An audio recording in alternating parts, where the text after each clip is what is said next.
Fáilte roimh is Manchan Magan Magan. My name is Manchan Magan.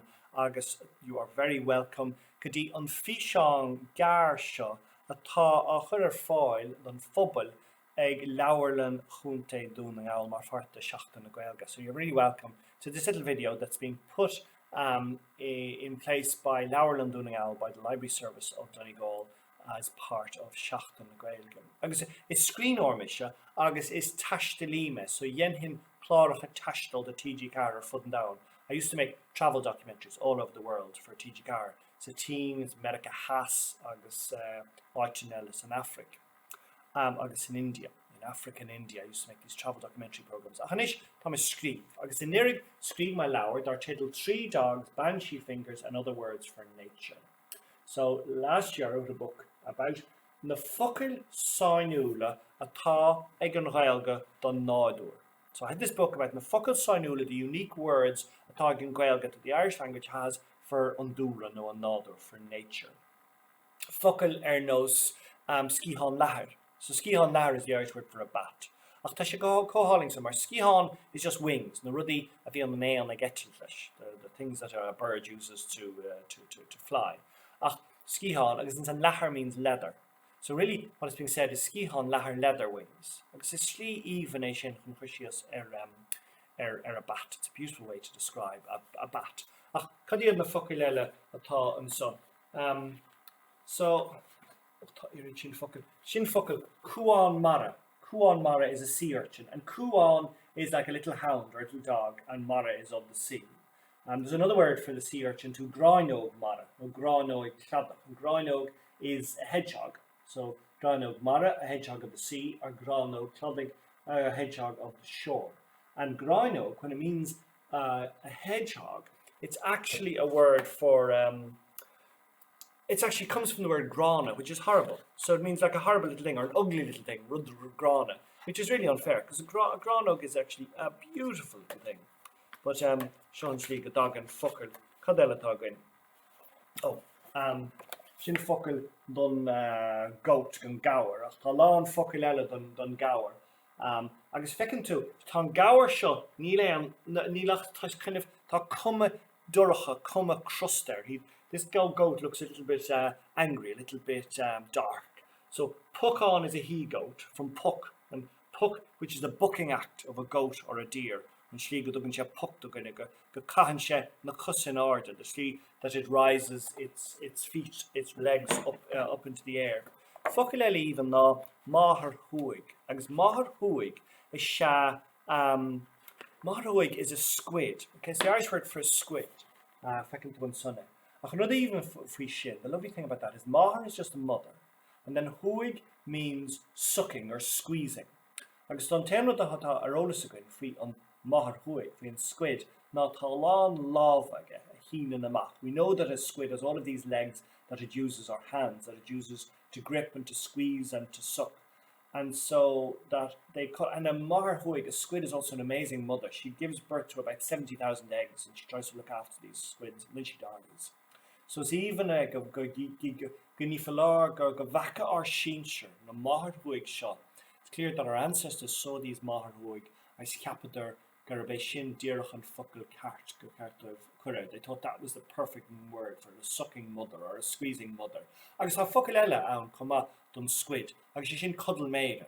There's another word for a squid, cuddle maiden. Cuddle is a cuttlefish, and maida are fingers. So they're like the fingered cuttlefish.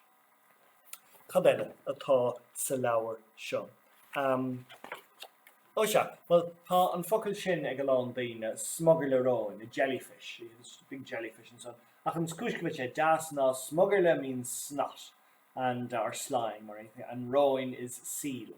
Agus an focail atá in naca leis an son ná cabhaid sé an son gormánach, which is a young seal that's just after losing its coat. So fecinn tú an gormánach an son, an gormánach. Young after the white baby soft coat on shekel and coat of yoga beyond air. So cuidas na focail seo an rud go bhfuil tácht fuha. Some of these words, what's important about them is go bhfuil míid á úsáid ar nilán seo le na míid sa bliain.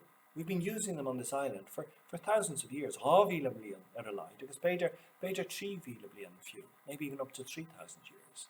So tá sé úntach go bhfuil an severus caint agus an severus tanga seo again. It's a really rare and valuable thing that we have this richness of words in Sahel.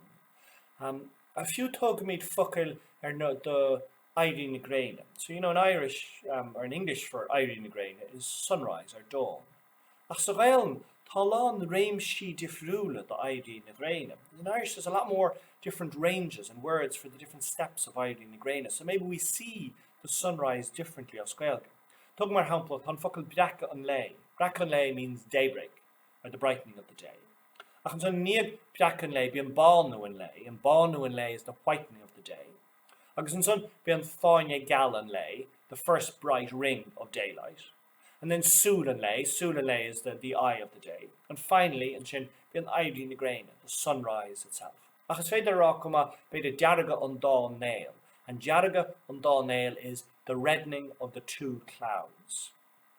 Ach an son cuma tá focail eile nos on Maidanachon, which is like the morningness, the beginning of morning, or a chuavir, which is daybreak as well, or lach and lay, which is the brightening of the day. So tá lán slitte difriúla gur féidir linga rá a scail chun Éirí na Gréine chun inú. There's loads of different words we can say in Irish to make the sunrise clear to us. Agus stoch an anaví a smíniamid gomininic agus mí smíanamh an Éirí na Gréine, the animal that we often think of in regard to sunrise is an cuilach, the cock. Agus focail even mion lei on chilig. So there's a word mion lei, which is the constant crowing of a cockerel.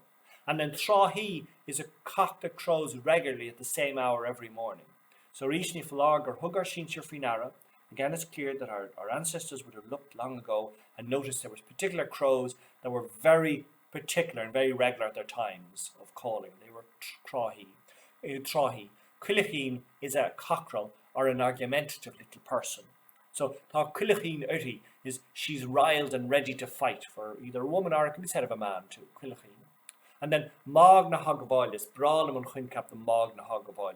So shuf shanachas, so shanachel, you sought your co minik hille. This is an old word that isn't used so much anymore. But mag na hagavoila. Mag is like machara or mag. It's a plain or macha. It's a plain or a meadow, an open meadow. The hagavoila, which is the hagavoila, is the distance of the sound coming back. On the hagavoila, the sound coming back. So it referred to a distance that a cockcrow could be heard across a plain or across a meadow, which is beautiful. So dá main se an áit agus dá glushin an cuilach déirting a rá. If I was in a place and if I heard the cockerel, the cuilach, I would say that I was mag na hagavailo an áit sin. I was a distance of a plain of which across which you could hear the cockerel from that area. So cadéile gur féidir díú, what else can we look at? Is toch in a dahanna difriúla atá a bheicimid sin Gaeilge. Tigim, the other thing we can look at is the different colours that should be seen in Irish. Tá for voragain go bhfuil rá ocail difriúla and focail glass. Most of us understand that there's two different words for the word for green in Irish. Glass, which is the greeny grey of the sea or of natural things, the green of grass and of leaves and of young plants, agus rudí eile atá buintach leis an nádúr. Agus an son tá uine, agus an séirde tala uine ná rudí atá réamhhéanta nó déanta ag an cinenne déana. Uine is the green that's artificial or it's made by human beings. And then glass can also refer to grey animals, and the sea as well can be grass, the greeny grey as we said. So, and glass is also the colour of undyed wool. Agus éadí go baile a breidín agus rudí mar sin homespun cloth. Agus iron and for iron. Agus don spade maidan dhírig and the sky for a cold winter's morning. Agus cuma the sula. So grey eyes are in Irish are sula glass. They're sort of green eyes is how you describe it. And then there's ira glass. So a grey squirrel in Irish isn't ira lia, it's ira glass. Span me picture of an eladív the féidir the ira glass and féidir le mé áil. No, ach a focail bhadníos deise gom chun beidir deire a chur lei sin. Agus sé sin umascréine, agus séir atá gceiste umascréine ná sun inspiration. So sé na máchail beaga a bhíon ar dilóga agus má itar iad son na dilóga seo tagan an dríoch cuat. So umascréine, it's like the little blemishes that you'll find on leaves, and if you eat one of those leaves, you will get magical understanding. You will get an asarlicht. See, there's a word there, an asarlicht. And asarlicht is magic. It's a particular understanding of magic spells, because it was believed that some herbs could give you this wisdom and even insights into the future. And dahu is brálam an focail dahu. Críoch le dahu. Dahu is an focail an dríocht a dugan óla stoit cartí. So dahu is the word for the magic ability to know what playing card is coming up next. Nis talán focail eile sa leabhar sin, three dogs, banshee fingers, and other words for nature.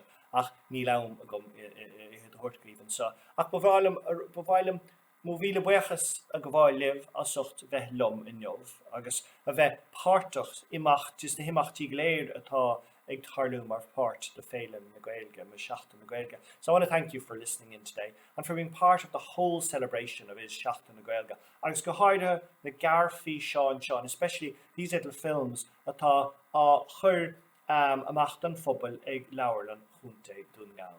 It's mission, and especially all of these little short films that have been put out by Donegal libraries. It's Manchan Magan, Slán Tamil. I'm Manchan. See you later.